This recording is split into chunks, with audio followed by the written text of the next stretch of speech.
14ನೇ ದಿನ 50 ಕೋಟಿ 11 ಲಕ್ಷ ಯಾತ್ರಿಕರು ಪುಣ್ಯ ಸ್ನಾನವನ್ನ ಮಾಡುವ ಮೂಲಕ ಪಾವಿತ್ರ್ಯತೆಯನ್ನು ಅನುಭವಿಸಿದ್ದಾರೆ. ಇವತ್ತು ಕೂಡ ಯಾತ್ರಿಕರ ಸಂಖ್ಯೆ ಸುನಾಮಿಯಂತೆ ಆಗಮಿಸ್ತಾ ಇದೆ ದೇವಭೂಮಿ ಪ್ರಯಾಗ್ರಾಜ್ಗೆ. ಒಂದು ಬಾರಿಯಾದರೂ ಕೂಡ ನೋಡಲೇಬೇಕಾದಂತ ಅತಿ ದೊಡ್ಡ ವಿಶ್ವದ ಧಾರ್ಮಿಕ ಮತ್ತು ಆಧ್ಯಾತ್ಮಿಕ ಕಾರ್ಯಕ್ರಮ. ನಮ್ಮ ಮುಂದಿನ 3 ಪೀಳಿಗೆ ನೋಡಲಾಗದ ಈ ಅವಿಸ್ಮರಣೀಯ ಕಾರ್ಯಕ್ರಮಕ್ಕೆ ಸಾಕ್ಷಿಯಾಗಿದ್ದಾರೆ ಕನ್ನಡಿಗರು. ಕೋಟ್ಯಾಂತರ ಜನ ಬಂದಿರುವಂತ ಕನ್ನಡಿಗರು ಇವತ್ತಿನ ದಿನವನ್ನ ಹೇಗೆ ನೋಡಿದ್ದಾರೆ ಅನ್ನೋದ್ರ ಬಗ್ಗೆ ನಾನು ಮಾತಾಡಿಸ್ತೀನಿ. ನೋಡಿ, ಇವರೆಲ್ಲರೂ ಕೂಡ ನಮ್ಮ ಕರ್ನಾಟಕದಿಂದ ಬಂದಿರುವಂತ ಯಾತ್ರಿಕರು. ಪ್ರತಿದಿನವೂ ಕೂಡ ಕರ್ನಾಟಕದ ಯಾತ್ರಿಕರು ಸಾಗರೋಪಾದಿಯಲ್ಲಿ ಆಗಮಿಸ್ತಾ ಇದ್ದಾರೆ. ಬಂದಿರುವ ಯಾತ್ರಿಕರು ಈ ಪುಣ್ಯ ಸ್ನಾನದ ದಿವ್ಯ ಅನುಭೂತಿಯನ್ನು ಅನುಭವಿಸ್ತಾ ಇದ್ದಾರೆ. ಗುರುಗಳೇ, ತಾವು ಎಲ್ಲಿಂದ ಬಂದಿದ್ದೀರಿ? ಬೆಂಗಳೂರಿಂದ ಬಂದಿರೋದು. ಸೊ ಇದೇನಂದ್ರೆ 144 ವರ್ಷಕ್ಕೆ ನಡೆಯುವಂತ ಮಹಾಕುಂಭ ಏನಕ್ಕಂತ ಹೇಳ್ತೀವಂದ್ರೆ, ಯಾವಾಗ ಸೈನ್ಸ್ ಅಂತ ಅದರಲ್ಲಿ ತಗೊಂಡ್ರೆ, ಯಾಕಂದ್ರೆ ನಮ್ಮ ಹಿಂದೂ ರಿಲಿಜಿಯನ್ ಯಾವುದೇ ಇದ್ರೂ ಒಂದು ವಿಜ್ಞಾನದ ಆಧಾರಿತ ಮೇಲೆ ಇರುತ್ತೆ. ಈಗ 144 ವರ್ಷ ಏನಂದ್ರೆ, ಒಂದು ಸೂರ್ಯ ತನ್ನ ಸುತ್ತುಗಳನ್ನು ಒಂದು ಸಾರಿ 12 ಪ್ಲಾನೆಟ್ ಅನ್ನು ಮುಗಿಸಿದಾಗ ಒಂದು ನಾವು ಪೂರ್ಣ ಕುಂಭ ಅಂತ ತಗೊಳ್ತೇವೆ. ಅದು 12 × 12 ಅಂದ್ರೆ 144 ವರ್ಷ ಆದಾಗ ಅದನ್ನ ಮಹಾಕುಂಭ ಅಂತ ತಗೊಳ್ತೀವಿ. ಯಾಕೆ ಇವಾಗೆ ಮಹಾಕುಂಭ ಅಂತ ತಗೊಳ್ತೀವಿ ಅಂದ್ರೆ, ಯಾವಾಗ ರವಿ ಮತ್ತು ಚಂದ್ರ ಮತ್ತು ಗುರು ಕುಂಭರಾಶಿಯಲ್ಲಿ ಕೂಡ್ತಾನೋ ಅಂದ್ರೆ ಅದನ್ನ ಆಸ್ಪಿಷಿಯಸ್ ಟೈಮ್ ಅಂತ ತಗೊಳ್ತೀವಿ ನಾವು. ಬೇಸಿಕಲಿ ಇದು ಸೈಂಟಿಫಿಕ್ ಟೆಕ್ನಿಕಲ್ ರೀಸನ್. ಸೊ ಹಾಗಾಗಿ ನಮ್ಮ ಯಾವುದೇ ಒಂದು ಸನಾತನ ಧರ್ಮ ಮಾಡಿದ್ರು ಪ್ರತಿಯೊಂದು ರಿಚುವಲ್ಸು ಬಹಳ ಒಂದು ವಿಜ್ಞಾನ ಆಧಾರಿತವಾದ ಇದ್ರ ಮೇಲೇನೆ ಡೆವಲಪ್ ಆಗಿದೆ. ಈಗ ನನಗೆ 18 ದೇಶದಲ್ಲಿ ಶಿಷ್ಯರಿದ್ದಾರೆ. 18 ದೇಶದಲ್ಲಿ ಅದರಲ್ಲಿ ಆಲ್ಮೋಸ್ಟ್ 23 ಜನ 48 ದಿನ ಒಂದು ಮಂಡಲ ಅಂದ್ರೆ ನಮ್ಮ ಶಾಸ್ತ್ರದಲ್ಲಿ ಒಂದು ಮಂಡಲ ಅಂದ್ರೆ 48 ದಿನ ಅಂತ ತಗೊಳ್ತೇವೆ. ಈಗ 48 ದಿನ ಒಂದು ಮಂಡಲನ ಮುಗಿಸ್ಕೊಂಡು ವಾಪಸ್ ಹೋದ್ರು.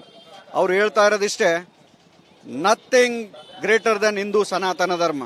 ಯಾಕಂದ್ರೆ ಅವರು ಒಂದು ಡಿಪ್ ಅಂತ ಯಾಕೆ ತಗೊಳ್ಬೇಕು ಅಂತಂದ್ರೆ, ಗಂಗಾ ನದಿಯಲ್ಲಿ ಬಿದ್ದ ತಕ್ಷಣ ಏನಾಗುತ್ತೆ ಅನ್ನೋದಕ್ಕೆ ಉತ್ತರ ಕೊಡ್ತೇನೆ. ಒಂದು ಸಾರಿ ನೀವು ಅಲ್ಲಿ ಪವಿತ್ರ ಸ್ನಾನ ಮಾಡಿದಾಗ ಈ ಮುಹೂರ್ತದಲ್ಲಿ ನಿಮಗೆ ಅನ್ಸೋದು ಒಂದೇ, ಜೀವನದಲ್ಲಿ ಏನೂ ಇಲ್ಲ, ಎಷ್ಟು ಕೆಳ ಹಂತದವಾಗಿ ನಾವು ಬೆಳಿಬೋದು ಅಷ್ಟರ ಮಟ್ಟಿಗೆ ಬಹಳ ಕಾಮನ್ ಮನುಷ್ಯನಾಗಿರ್ಬೇಕಾಗತ್ತೆ. ದುಡ್ಡು ಆಸ್ತಿ ಮತ್ತು ಎಲ್ಲ ರೀತಿಯಿಂದ ತಗೊಂಡ್ರೆ ಯಾವುದೂ ದೊಡ್ಡದಲ್ಲ. ನೆಮ್ಮದಿಯ ಬದುಕು ಮತ್ತು ಆರೋಗ್ಯ ಬದುಕು ಬಹಳ ದೊಡ್ಡದು. ಕಲಿಯುಗದಾಗ ಏನಂದ್ರೆ, ಒಬ್ಬ ಮನುಷ್ಯ ಈಗ ನಿಮಗೆ ನೌಕರಿ ಬೇಕಂದ್ರೆ ಒಂದು 50,000 ಆರಾಮಾಗಿ ದುಡಿತೀರಿ. ಆದರೆ ಕಲಿಯುಗದಾಗೆ ಪ್ರಾಬ್ಲಮ್ ಇರೋದೇನೆಂದ್ರೆ ನೆಮ್ಮದಿ ಮತ್ತು ಆರೋಗ್ಯ ಇವೆರಡೂ ಸಿಗ್ತಾ ಇಲ್ಲ. ಈಗಿನ ಹೆಚ್ಚಿನ ಜನಸಂಖ್ಯೆ ಯುವ ಪೀಳಿಗೆಗಳನ್ನು ತಗೊಂಡ್ರೆ, ಈಗಿನ ಯುವ ಪೀಳಿಗೆಗಳು ನಾಳೆದ್ರ ಬಗ್ಗೆ ಬಹಳ ಯೋಚನೆ ಮಾಡ್ತಾ ಇದ್ದಾರೆ, ಇವತ್ತಿಂದನ್ನ ಹಾಳು ಮಾಡ್ಕೊಳ್ತಾ ಇದ್ದಾರೆ. ಹಾಗಾಗಿ ಈಗ ನೀವು ಯುವ ಪೀಳಿಗೆಯಲ್ಲಿ ತಗೊಂಡ್ರೆ 50% ಜನಸಂಖ್ಯೆ ಆಂಗ್ಸೈಟಿಯಿಂದ ಸಫರ್ ಆಗ್ತಾ ಇದ್ದಾರೆ. ಏನಕ್ಕಂದ್ರೆ ನಾಳೆ ಅನ್ನೋದನ್ನ ತಲೆ ಕೆಡಿಸ್ಕೊಳ್ತಾ ಇದ್ದಾರೆ ಹೊರತು ಆಮೇಲೆ ಈಗ ಗುರು ದೈವ ಮತ್ತು ದೇವಸ್ಥಾನ ಅನ್ನೋದಿಲ್ಲ. ಸೊ ಆ ಕಾರಣದಿಂದನೇ ಅವರು ಬಹಳ ಮೆಂಟಲಿ ಸಫರ್ ಆಗ್ತಾ ಇದ್ದಾರೆ. ಎಲ್ಲರಿಗೂ ನಾನು ಯುವ ಪೀಳಿಗೆಗೆ ಹೇಳ್ತಾ ಇರೋದು, ನೀವು ಹಿಂದೂ ಧರ್ಮನ ನಂಬಿ ಗುರು ದೈವ ಮತ್ತು ದೇವಸ್ಥಾನನ ನಂಬಲೇಬೇಕು. ಕಾರಣ ಇಷ್ಟೇ, ಈಗ ನೀವು 2023 ನಾನು ದುಬೈ ವಿಸಿಟ್ ಮಾಡಿದ್ದೆ. ಅಲ್ಲಿ ಫ್ಯೂಚರ್ ಆಫ್ ಮ್ಯೂಸಿಯಂ ಅಲ್ಲಿ ಓಂ ಅಂತ ಹಾಕಿದ್ದಾರೆ. ಬೇಕಾದ್ರೆ ನೀವು ಯಾರಾದ್ರೂ ಹೋಗಿ ಟೆಸ್ಟ್, ಓಂದು ಒಂದು ಆಕಾರನೇ Om. The derivative of Om is from the Om. Om is a mother for everything. ಹಂಗೆ ಜಗತ್ತು ಸನಾತನದತ್ತ ತೆರೆದುಕೊಳ್ತಾ ಇದೆ ಅಂತ 100%. ಯಾಕಂದ್ರೆ ಪ್ರತಿ ಒಂದು ನಮ್ಮ ರಿಚುವಲ್ಸು ಅದ್ರ ಸೈನ್ಸ್ ಇದೆ. ಅದರಿಂದ ಓಂ ಅಂತ ಯಾಕೆ ಚಾಂಟ್ ಮಾಡು ಅಂತ ಹೇಳ್ತೀವಿ ಅಂದ್ರೆ, ನಿಮ್ಮ ಯಾರಿಗೆ ನರ್ವಸ್ ಸಿಸ್ಟಮ್ ಇರುತ್ತೆ. ಇಂಡಿಯಾದಾಗ ನೋಡಿ ಪಾರ್ಕಿನ್ಸನ್ಸ್ ಇಲ್ಲ, ಆದ್ರೆ ವೆಸ್ಟರ್ನ್ ಕಲ್ಚರ್ ಅಲ್ಲಿ ಇದೆ. ಯಾಕಂದ್ರೆ ನಾವು ಓಂ ಅನ್ನೋದು ಯಾವುದೋ ರೀತಿಯಿಂದ ಓಂ ಅನ್ನೋದು ಅದರ ಮದರ್ ಇದರದಿಂದ ನಾವು ಯಾವಾಗಲೂ ಚಾಂಟ್ ಮಾಡ್ತೇವೆ. ಚಾಂಟ್ ಮಾಡಿದಾಗ ನಮ್ಮ ನರ್ವಸ್ ಸಿಸ್ಟಮ್ ಏನಿರುತ್ತಲ್ಲ ಅದು ಯಾವಾಗಲೂ ಪರಿಶುದ್ಧವಾಗಿರುತ್ತೆ. ಹಾಗಾಗಿ ನಮಗೆ ಇಂಡಿಯಾದಲ್ಲಿ ಪಾರ್ಕಿನ್ಸನ್ ಅನ್ನೋದು ಬರಲ್ಲ. ಯಾಕೆ ತಂದೆ ತಾಯಿಗಳಿಗೆ ನೀವು ನಮಸ್ಕಾರ ಮಾಡಬೇಕಂದ್ರೆ, ಅವರ ಹೆಬ್ಬಳ್ಳಿಗೆ ನೀವು ನಮಸ್ಕಾರ ಮಾಡಿದಾಗ ಇಲ್ಲಿ ಅಗ್ನಿಹೋತ್ರ ಇರುತ್ತೆ. ಆ ಅಗ್ನಿಹೋತ್ರ ಆಕ್ಟಿವೇಟ್ ಆದಾಗ ನಿಮ್ಮ ಕಂಪ್ಲೀಟ್ ನರ್ವಸ್ ಸಿಸ್ಟಮ್ ಇಲ್ಲಿಂದ ಟೋತನ ನಿಮಗೆ ಆಕ್ಟಿವ್ ಆಗಿರ್ತೀರಿ. 100%.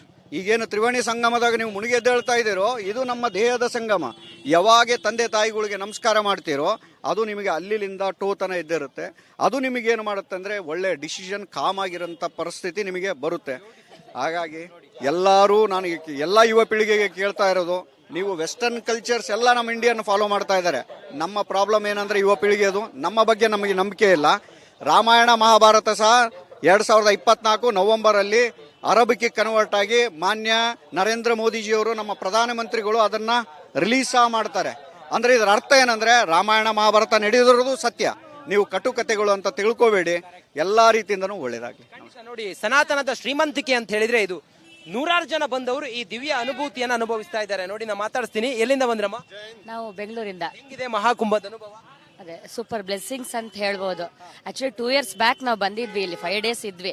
ನೆಕ್ಸ್ಟ್ 2 years ನಂತರ ಬರ್ತೀವಿ ಅಂತ ಖಂಡಿತ ಅನ್ಕೊಂಡಿರ್ಲಿಲ್ಲ. 144 ವರ್ಷ ನಮ್ಮ ಮುಂದಿನ 3 ಪೀಳಿಗೆಯ ನೋಡ್ಲಿಕ್ಕೆ ಆಗೋದಿಲ್ಲ. ತಾವು ಅದಕ್ಕೆ ಸಾಕಾರ ಆಗ್ತಾ ಇದ್ದೀರಿ. ತಮ್ಮ ಆ ಸಂತೃಪ್ತಿಯ ಅನುಭೂತಿ ಹೆಂಗಿದೆ? ನಿಜ ಖುಷಿ ಅನ್ಸುತ್ತೆ. ಆ 3 dip ಇದೆಯಲ್ಲ, ನಿಜವಾಗ್ಲೂ it is really truly blessings. Correct. ಖಂಡಿತ ಹೌದು. ಸರ್ ಹೇಳಿ. ಹಾ, ಈ ಕುಂಭಮೇಳ 144 ವರ್ಷಕ್ಕೊಂದು ನಡೆಯೋದನ್ನ ಬರಬೇಕು ಅಂದ್ರೆ ಪಾಲ್ಗೊಳ್ಬೇಕು ಅಂತ ನಾವು ಅದೃಷ್ಟ ಮಾಡಿರ್ಬೇಕು. ಹೋದ ಜನ್ಮದಲ್ಲಿ ಏನಾಗಿದ್ದೋ ಗೊತ್ತಿಲ್ಲ, ಈ ಜನ್ಮದಲ್ಲಿ ಮಾಡಿದೀವಿ. ಇನ್ನ ಬರೋ 5 ಸಿಗುತ್ತೋ ಇಲ್ವೋ ಗೊತ್ತಿಲ್ಲ. ಇದರಿಂದ ಇದೆಲ್ಲರೂ ಪ್ರತಿಯೊಬ್ಬರು ಬಂದು ಈಗ 34ನೇ ದಿನ. ಅಮೆರಿಕ ಜನಸಂಖ್ಯೆ 33 ಕೋಟಿ. ನಾವು 50 ಕೋಟಿ 11 ಲಕ್ಷ ಯಾತ್ರಿಕರು ಬಂದು ಸ್ನಾನ ಮಾಡಿ ಆಗಿದೆ. 46 ದಿನದೊಳಗಡೆ 3 ಅಮೆರಿಕದ ಜನಸಂಖ್ಯೆ ಬಂದು ಸ್ನಾನ ಮಾಡುವಷ್ಟು ಜನ ಒಂದು ಧಾರ್ಮಿಕ ಕಾರ್ಯಕ್ರಮಕ್ಕೆ, ಒಂದು ಆಧ್ಯಾತ್ಮಿಕ ಕಾರ್ಯಕ್ರಮಕ್ಕೆ ನಾವು ಬರ್ತೀವಿ ಅಂತ ಹೇಳಿದ್ರೆ ನೋಡಿ, ಏನಿದು ನಮ್ಮ ಕಣ್ಣುಗಳು ಪಾವನ ಆಗ್ಬಿಟ್ಟಿದೆ, ಮತ್ತೆ ಮುಂದೇನಿಲ್ಲ. ನೋಡಿ, ಎಂತ ಊರ್ಗೋಲ್ ಇಟ್ಕೊಂಡಂತ ಅಜ್ಜಿ ಬಂದು 85 ವರ್ಷದ ಅಜ್ಜಿ ಬಂದು ಸ್ನಾನ ಮಾಡಿ ಹೋಗ್ತಾರೆ. ಯಾರೋ ಒಬ್ಬ ವೀಲ್ ಚೇರ್ ನಲ್ಲಿ ಬಂದು ಸ್ನಾನ ಮಾಡಿ ಹೋಗ್ತಾರೆ. ಬಹುಶಃ ಇಂತ ಒಂದು ಕಮಿಟ್ಮೆಂಟು ಹಿಂದೂ ಧರ್ಮ ಬಿಟ್ರೆ ಬೇರೆ ಯಾವ ಧರ್ಮದಲ್ಲೂ ಇರ್ಲಿಕ್ಕೆ ಸಾಧ್ಯ ಇಲ್ಲ ಅಂತ ಅನ್ಸುತ್ತೆ. ಖಂಡಿತವಾಗ್ಲೂ ಹೌದು. ಬೆಳಿಗ್ಗೆ 2 ಗಂಟೆಗೆ ಚುಮು ಚಳಿ. ಹೊರಗಡೆ ಬಂದ್ರೆ ಎಲ್ಲಿ ಗಡಗಡ ಅಂತೀವಿ, ಕಾಲಲ್ಲಿ ನೀರು ನಿಡ್ಲಿಕ್ಕೆ ಆಗುದಿಲ್ಲ. ಇಂಥ ಸಮಯದಲ್ಲಿ ಹದಿಹರೆಯದ ಹಣ್ಣು ಮುದುಕ ಬಂದು ಸ್ನಾನ ಮಾಡಿ ಹೋಗ್ತಾನೆ ಅಂತ ಹೇಳಿದ್ರೆ ಅಂತ ಕಮಿಟ್ಮೆಂಟ್ ಬಹುಶಃ ಯಾವ ಧರ್ಮದಲ್ಲೂ ಇಲ್ಲ. ಧರ್ಮದಲ್ಲೂ ಇಲ್ಲ, ಖಂಡಿತವಾಗಿಯೂ ಇಲ್ಲ. ಇದು ಶ್ರೀಮಂತಿಕೆ, ಸನಾತನ ಧರ್ಮದ ಹೆಚ್ಚುಗಾರಿಕೆ ಅಂತ ಹೇಳಿದ್ರೆ ಇದು ಸರ್, ಏನಂತೀರಿ? ಖಂಡಿತ ಸರ್. ಆಕ್ಚುಲಿ ನಾವು ಇದು 144 ವರ್ಷಕ್ಕೊಂದ್ಸಲ ಮಹಾಕುಂಭಮೇಳ ನಡೀತಾ ಇರೋದು ನಾವು ಯಾರೂ ನೋಡಿಲ್ಲ. ನಮ್ಮ ತಾತರು ನೋಡಿಲ್ಲ, ನಮ್ಮ ತಂದೆಯವರು ಕೂಡ ನೋಡಿಲ್ಲ. ಇದು ನಮ್ಮ ಭಾಗ್ಯ, ನಮ್ಮ ಮಕ್ಕಳ ಭಾಗ್ಯ, ನಮ್ಮ ಮನೆಯವರ ಭಾಗ್ಯ. ಇವರು ನಮ್ಮ ಹಳೆಯದವರು ಬೆಂಗಳೂರಿಂದ. ನನಗೆ ಈ ಬರ್ಬೇಕಂತ ಒಂದು ನನಗೆ ಮನಸ್ಸೇ ಇರಲಿಲ್ಲ. ಆ್ಯಕ್ಚುಲಿ ಹೇಳ್ಬೇಕಂದ್ರೆ ಏನು ವ್ಯವಸ್ಥೆ ಇರಲಿಲ್ಲ, ಅಂದರೆ ಫ್ಲೈಟು ಟ್ರೈನು ಯಾವೂ ಸಿಗಲಿಲ್ಲ. ಅಚಾನಕ್ಕಾಗಿ ಇವರು ಬಂದು ಇನ್ನೊಬ್ರು ಯಾರೋ ದಾನಿಗಳು ನಮ್ಗೆ ಕಾರ್ ಕೊಟ್ಟಿದ್ದಾರೆ. ನೋಡಿ ಎಂತ ಭಾಗ್ಯ, ಅವ್ರ ಕಾರಿದೆ ಎಂತ ಭಾಗ್ಯ. ಅವ್ರದ್ದು ಯೋಗ ಇತ್ತು ಸರ್, ಇಲ್ಲಿ ಬಂದು ಇಲ್ಲಿ ಸ್ನಾನ ಮಾಡೋ ಯೋಗ್ಯ. ಹಂಗಾಗಿ ಇದು ಸಾಕಾರ. ಖಂಡಿತ ನೋಡಿ, ಅವ್ರ ಕಾರಿಂದ ಭಾಗ್ಯ ಇದೆ.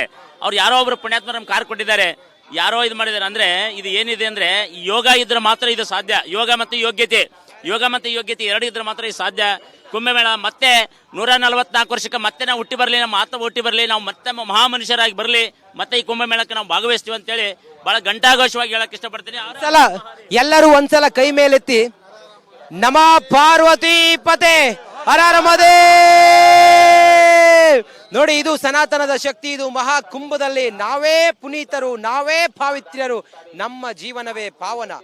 ಕ್ಯಾಮ್ರಾ ಪರ್ಸನ್ ಲಕ್ಷ್ಮೀಪುತ್ರ ಜೊತೆಗೆ ನಾನು ಪ್ರಯಾಗರಾಜ್ನಿಂದ ರಂಜಿತ್ ಶಿರಿಯಾರ್, ರಿಪಬ್ಲಿಕ್ ಕನ್ನಡ. ನಮಸ್ಕಾರ.